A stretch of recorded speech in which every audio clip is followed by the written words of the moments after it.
Selamat Ya, siang, Mister. Terima kasih sudah menyempatkan waktunya. Jadi kali ini kita akan membicarakan mengenai fluida dinamis. Nah, di sini saya sudah mempunyai beberapa pertanyaan yang sudah diajukan oleh teman-temannya mengenai fluida dinamis ini. Jadi oh, nanti pertanyaan ini akan dibahas sama Mister satu persatu. Jadi teman-temannya bisa tahu nih gimana apa jawabannya. oke, baik. Terima kasih juga Srianti ya atas kesediaannya untuk mengumpulkan berbagai pertanyaan-pertanyaan dari temannya. Suara Bapak terdengar jelas ya? Ya, terdengar, Mister. Jelas. Oke, baik. Terima kasih. Jadi nanti kita diskusinya ini adalah tentang fluida dinamis. Jadi khusus materi fisika di kelas 11 seperti itu. Ya, topik-topiknya ini juga menarik dan juga nanti kalau misalkan ada beberapa pertanyaan yang dari teman-teman yang sudah ditampung oleh Atik, Ya. itu nanti bisa kita diskusikan bersama. Ya, mau nanya apa lagi nih? Coba Atik, silakan. Ini langsung ke gininya, Mister. Ya, langsung ke pertanyaan. Oke, jadi kita langsung saja. Pertanyaan pertama dari Kadek Adi Indrawan dari kelas 10 MIPA 1 nih, Mister. Ya. Nah, pertanyaannya itu ada, apa itu fluida dinamis? Wah, Adi ini nanya fluida dinamis itu apa, pertanyaan Mister? ini cukup gini ya, cukup menarik bahwa apa itu fluida dinamis ya. Jadi fluida dinamis itu berasal dari dua suku kata ya, fluida dan dinamis. Fluida itu pengertian secara harafiahnya itu adalah zat alir. Jadi fluida itu zat alir, zat yang mengalir. Nah, jadi contoh zat mengalir itu apa contohnya misalkan? Yang Adik Srianti ketahui contohnya apa? Zat yang mengalir. Air gitu, Mister. Air bisa juga disebut fluida. Iya, Apalagi yang bisa mengalir? yang berbentuk cairan mengalir. Apa? Oli juga Oli, bisa ya, jadi minyak. oli, minyak. Oke, tidak hanya yang cair saja, tetapi yang bisa mengalir itu udara juga bisa. Nah, itu jadi mengalir, jadi udara kan mengalir gitu. Jadi tidak hanya apa ya yang cairan, tetapi udara pun bisa saja yang padat, tapi mesin berbentuk cair itu bisa jadi fluida, itu zat alir. Kalau dinamis ya, dinamis itu istilahnya bergerak. Nah, jadi zat alir yang bergerak. Nah, itu nanti kita akan berbicara tentang topik itu. Contoh zat alir yang bergerak misalnya udara yang bergerak, itu tentang angin bisa. Ataupun misalkan zat alir ini yang digerakkan, bisa saja seperti itu. Ya, jadi contoh misalkan tadi itu tentang kalau misalnya fluida dinamis itu kita berbicara tentang misalkan tentang viskositas juga bisa juga berbicara tentang gerakan aliran udara di pesawat terbang itu misalkan itu bisa saja terjadi. Nah, jadi seperti itu fluida dinamis kesimpulannya adalah zat alir yang mengalir dan bergerak seperti itu. Baik. Ya, oke, terima kasih, Mister. Jadi itu ya, sudah dijawab ya Adi pertanyaannya. Siap. Oke, kita lanjut ke pertanyaan selanjutnya dari Yuni Wulansari dari kelas 11 MIPA 3. Jadi pertanyaannya, bagaimana cara mengetahui ciri-ciri fluida dinamis, Mister? Jadi tadi udah ditanya pengertiannya apa, sekarang ciri-cirinya, Mister. Gimana nih kira-kira, Mister? Jadi ciri-ciri dari fluida dinamis ya pasti mengalir ya. Jadi ya mungkin ada misalkan ciri yang ideal gitu. Jadi fluida dinamis yang ideal itu bisa. Nah, tapi di dalam kenyataannya fluida dinamis yang ini tidak ideal secara penuh ya di kenyataannya ya. Jadi ciri-cirinya adalah fluida itu dianggap tidak compressible, tidak mampu dikompres tapi tidak akan berubah secara drastis. Yang kedua itu kalau misalkan ciri-ciri fluida dinamisnya itu adalah dianggap bergerak tanpa gesekan. Nah, jadi biasanya kan bergerak nih, dan bergeraknya itu tanpa gesekan. Kalau itu yang ideal kita berbicara. Selanjutnya aliran itu adalah aliran stasioner, yaitu kecepatan dan arah gerak partikelnya itu melalui satu titik tertentu secara tetap. Jadi stasioner itu tetap istilahnya. Jadi kecepatannya tetap. Jadi alirannya dianggap tetap. Itu ciri-ciri fluida ideal. Dan yang terakhir kecepatannya konstan pada titik tertentu dan dapat alirannya itu membentuk yang berlapis, itu bisa digunakan. Itu disebut dengan fluida yang ideal. Jadi ciri-ciri fluida yang ideal. Berarti fluida itu ada yang ideal dan ada yang tidak ya, Mister? Iya betul. Jadi apa istilahnya ya? Jadi fluida ideal tuh gini deh. Jadi fluida yang secara teori dianggap ideal. Jadi yang seperti tadi ya, tidak kompresibel. Jadi apabila diberi tekanan maka volumenya tidak akan berubah. Yang kedua misalkan tidak mengalami gesekan. Yang ketiga alirannya stasioner. Dan yang keempat bersifat tunak dan tidak memiliki kecepatan kontak pada waktu tertentu. Jadi itu dianggap ideal, tapi di kenyataannya kan tidak seperti itu. Pasti saja ada sesuatu yang berubah. Contoh misalkan fluida dinamis itu yang ideal itu adalah non compressible. Tetapi di kenyataannya apabila suatu fluida diberikan tekanan, itu bisa saja berubah volumenya. Mungkin ada istilahnya klep yang bocor atau gimana. Jadi itu. Tetapi itu dianggap diabaikan lah karena sedikit. Seperti itu ya, Dede. Tidak harus ada penyesuaian. Jadi karena efisiensi tidak ada yang 100%. Tidak ada yang ideal di muka buku ini selain Tuhan. Nah itu filosofinya. Jadi kalau sudah berbicara di masalah kenyataan, ya pasti ada penyesuaian sedikit. Oke, baik. Terima kasih, Mister. Jadi sudah dijawab ya mengenai ciri-cirinya, ada yang ideal dan ada yang tidak.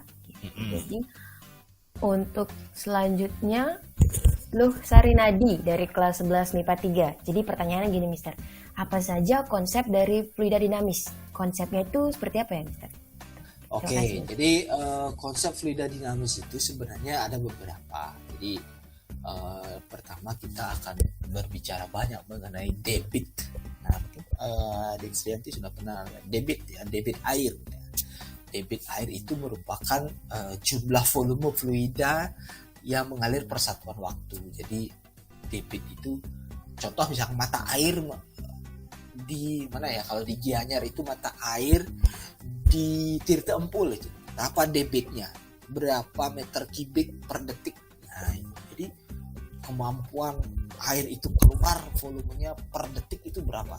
Jadi mata air, pernah lihat mata air ya dia? Nah, lihat mata air atau berapa volume per detiknya itu beda-beda. Nah, itu disebut dengan debit. Sama juga kayak air yang mengalir di keran itu ya, misalnya. Nah, jadi berapa gini ya? Misalnya ada ember, ada keran. Ya betul. Jadi per detik itu berapa sih volume yang dikeluarkan? Gitu ya. Makin banyak debitnya, otomatis dia makin besar volume airnya. Seperti itu. Jadi volume air yang besar per detik mengalir itu debitnya pasti besar. Nah, itu disimbolkan dengan Q ya. Q, lambang Q itu sama dengan V per T, volume per satuan waktu. Nah, selanjutnya mungkin konsep yang akan dipelajari itu adalah kontinuitas seperti biasa ya. Kontinuitas. Ada namanya asas kontinuitas. Jadi kontinuitas itu gini. Pernah main selang gitu enggak sih?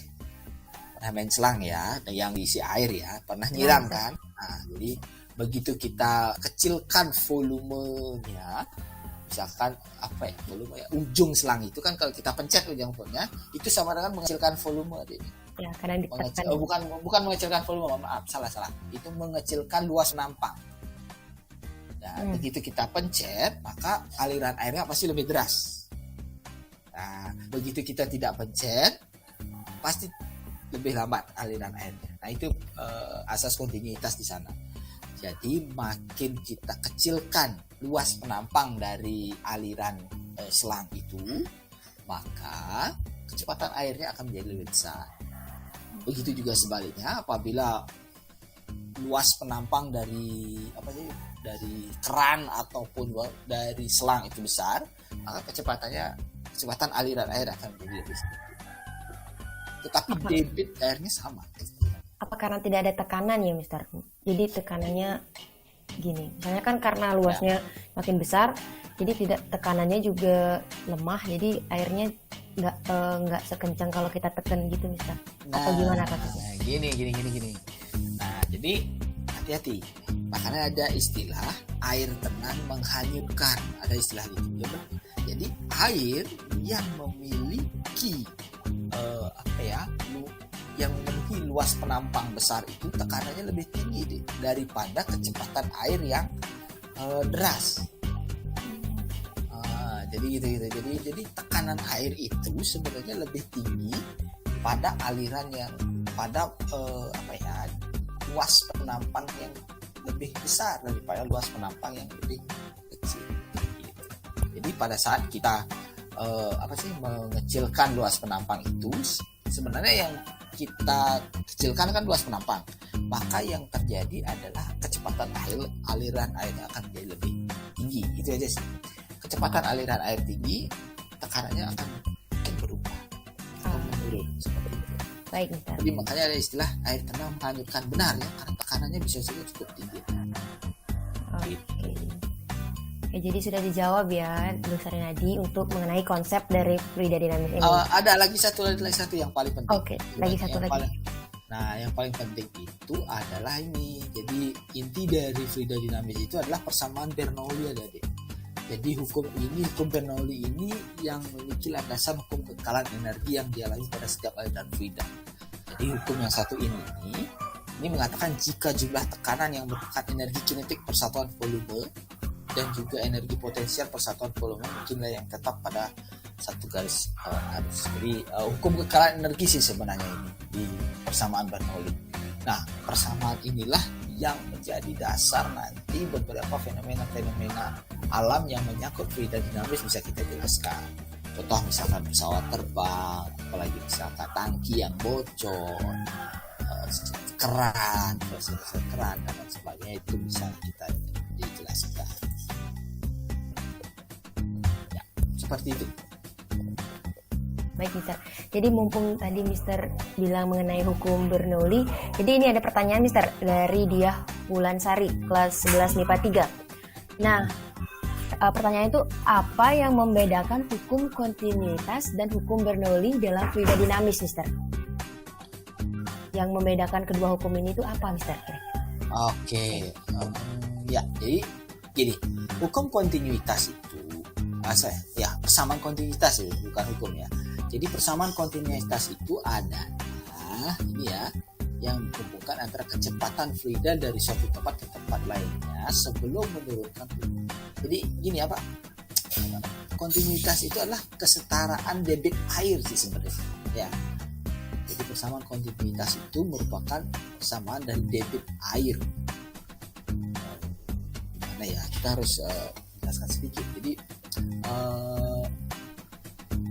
Jadi persamaan ini adalah, jadi debitnya itu sama sebenarnya. Contoh misalkan gini, debit air dari keran itu adalah 10 meter kubik per second.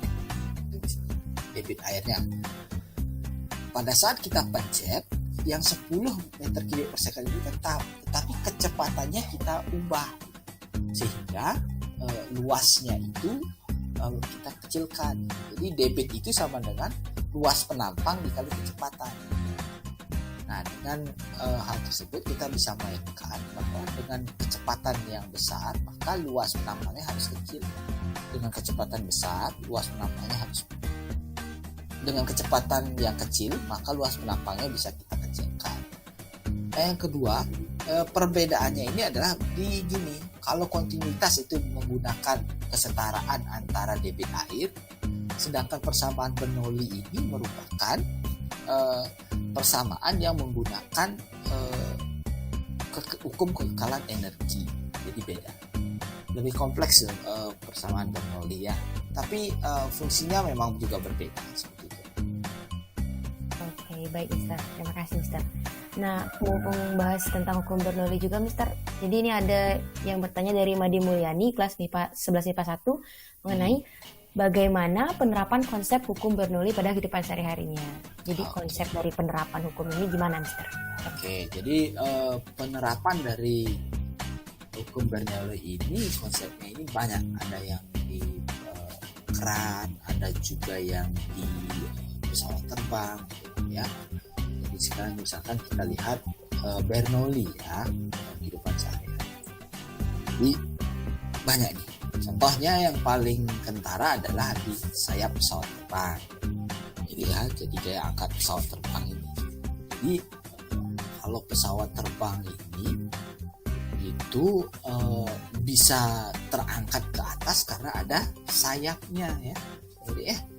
Jadi karena ada sayapnya. Di sayapnya itu terjadi perbedaan tekanan dari yang bawah pesawat dan yang atas sayap pesawat. Jadi yang di bawah itu tekanannya harus besar. Oke, kita akan lihat saja di sini dulu. Ini ya, saya share screen ya. Kalau misalkan nanti di YouTube bisa supaya lebih jelas. Nah ini. Jadi ada misalkan penampangnya ini. Nah ini ada di atas dan di bawah pesawat. Jadi yang di bawah pesawat itu tekanannya harus lebih besar daripada yang di atas pesawat. Dan di atas pesawat itu kecepatannya lebih tinggi. Nah saya bilang kalau kecepatannya tinggi maka otomatis tekanan dari udara itu akan jadi lebih rendah. Kalau aliran udaranya lebih lambat maka dia tekanannya jadi lebih tinggi. Jadi perbedaan kecepatan antara udara di atas dan di bawah pesawat itulah yang menyebabkan ini terangkat. Jadi kalau pesawat terbang yang komersil seperti ini, dia harus bergerak cepat. Kalau dia diam, tidak punya daya angkat seperti ini. Jadi dia harus punya gerakannya harus cepat ke depan gitu. Jadi kalau diam, daya angkatnya pasti akan turun, jatuh nanti pesawatnya gitu. Ya, makanya untuk mempunyai kecepatan ini perlu dia pakai mesin agar mesin itu fungsinya untuk mendorong aja deh, mendorong supaya bergerak bergerak horizontal aja, mendorong, bukan untuk mengangkat. Kalau pada kasus airplane ini ya, mesin pesawat komersial seperti itu ya, tapi yang membuat dia ke atas itu adalah sayapnya, yang membuat dia terdorong lurus itu adalah mesinnya.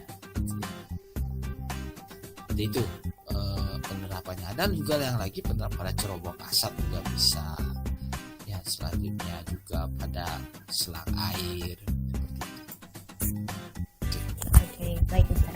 Terima kasih. Jadi mengenai hukum Bernoulli ini udah jelas ya teman-teman. Udah banyak juga pertanyaannya. Sekarang lanjut ke sifat-sifat dari fluida dinamis. Ini yang nanya Desa Made Surya dari kelas 11 MIPA 3.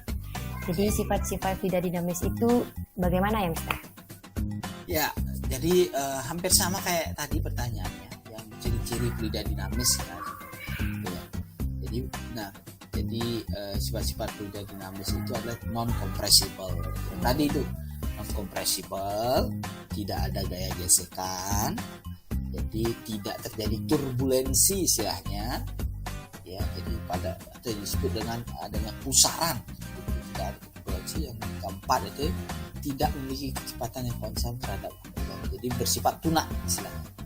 Dan tidak memiliki kecepatan yang konstan terhadap satu angular.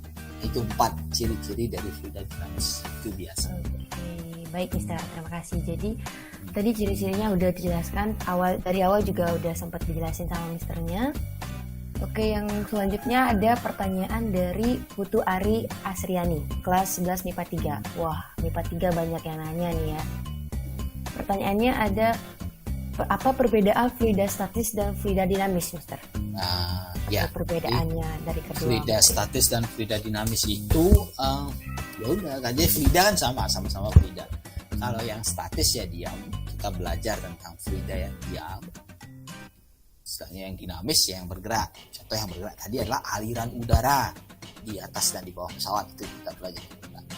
Kalau misalkan yang statis itu kita berbicara kepada fluida yang diam. Contoh fluida yang diam itu ini ada, pernah lihat orang mandi di bathtub gitu nggak sih? Ya, Hukum Archimedes. Nah itu kan diam, airnya diam. Jadi kita isi dengan air, lalu kita isi dengan benda atau apa. Nah itu hukum Archimedes.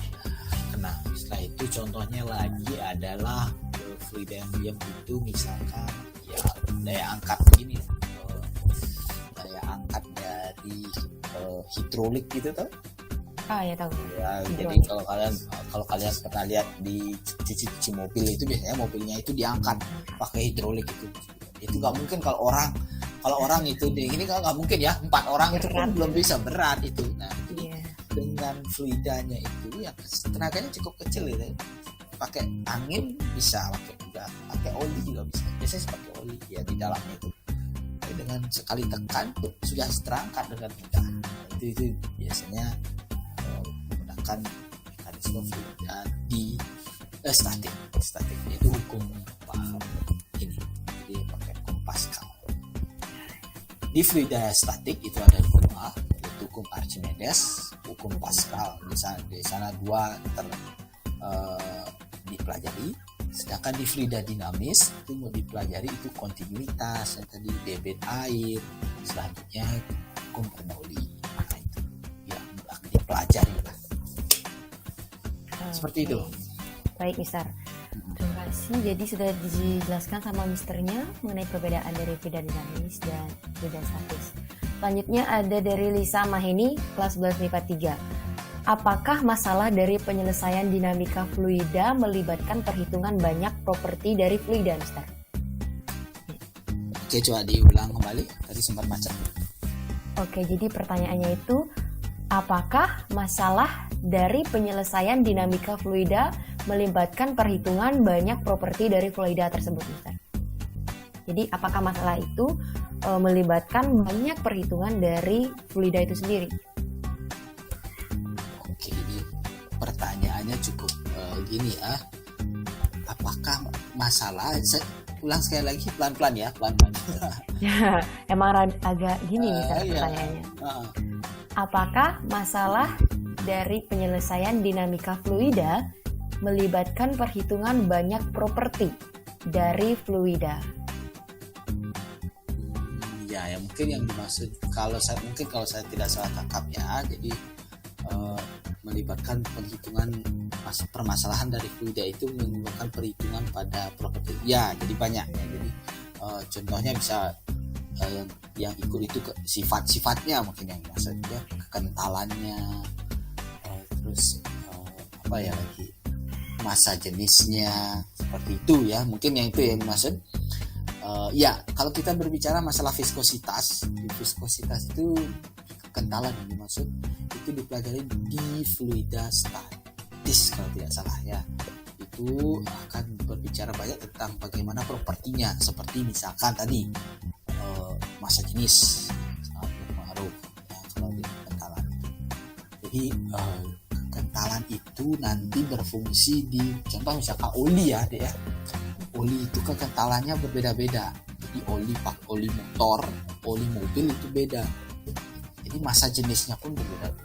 Contoh misalkan yang paling kecil, massa jenis yang berbeda-beda contohnya adalah bensin dengan air, itu jelas sekali sudah berbeda. Jadi bisa juga melibatkan properti itu, sangat melibatkan properti itu. Oke, jadi baik, Mister.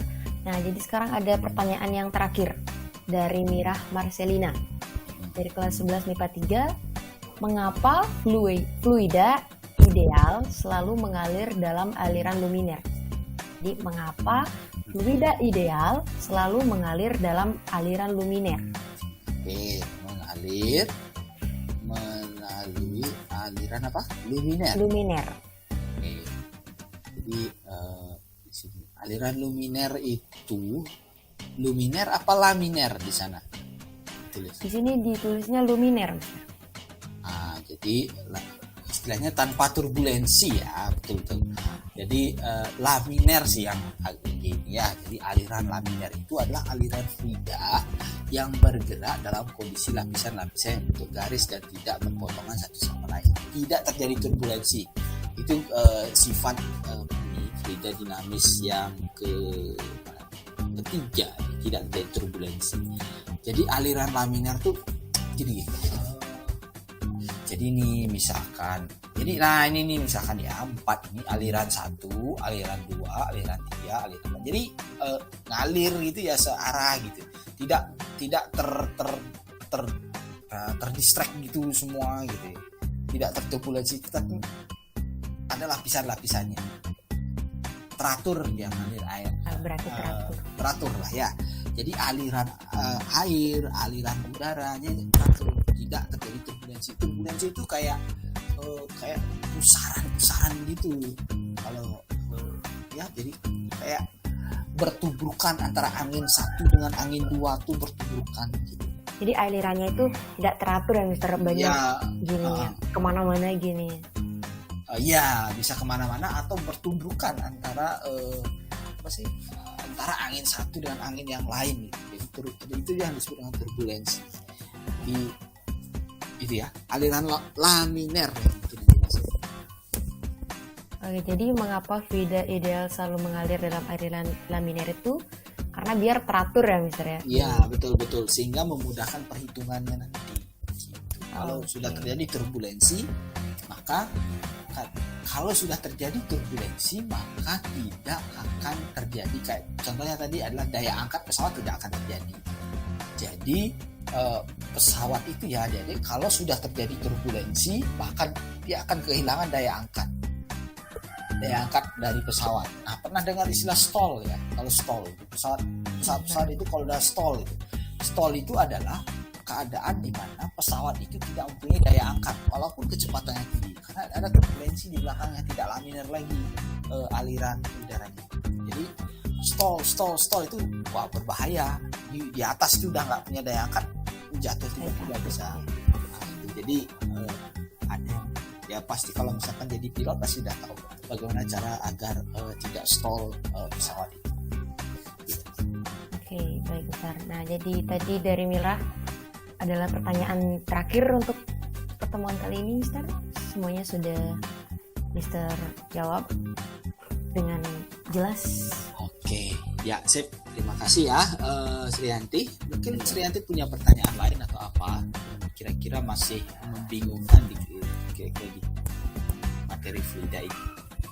Ya, untuk materi ini masalah untuk konsep atau teorinya sudah lumayan karena tadi juga pertanyaan dari teman-teman udah mewakilkan kebingungan dari saya, tapi untuk masalah penghitungannya itu masih lumayan rumit Mister. Jadi mungkin masih butuh arah lagi dari Mister gimana caranya ini. Okay. Karena kalau kami nyari dari YouTube juga dari internet yang lain kadang tidak sesuai dengan yang kemampuan dari kami Mister. Daya tangkap kami kan beda-beda Mister. Oh gitu. Jadi gini, kalau belajar fisika itu lihat dulu aplikasinya apa nih. Jadi konsepnya ini, aplikasinya ini memang akan ada perhitungan, tapi jangan itu dijadikan sebagai jadikan sebagai perumit adik-adik untuk belajar fisika. Jadi ini konsep fisika loh. Contoh misalnya Kak, tadi kalau kita pencet ujung dari selangnya itu maka kecepatannya akan besar. Kalau kita tidak pencet kecepatannya mengecil. Nah itu konsep sederhana sekali, dan itu nanti kalau ingin lebih jauh lagi baru ke perhitungan. Nah, jadi agar tidak terlalu banyak sekali konsep fisika yang sebenarnya sangat dekat dengan fisika ya. Di fluida itu contohnya seperti ini, pakai rem cakra, rem motor itu kan itu pakai fluida itu. Jadi konsep-konsep fluida digunakan. Jadi bagaimana dengan kita rem cakra itu kita istilahnya ya, kita pencet sedikit saja itu sudah bisa menghentikan motor yang lajunya cukup kencang. Itu luar biasa. Jadi manusia itu dengan tenaga yang sekecil-kecilnya mampu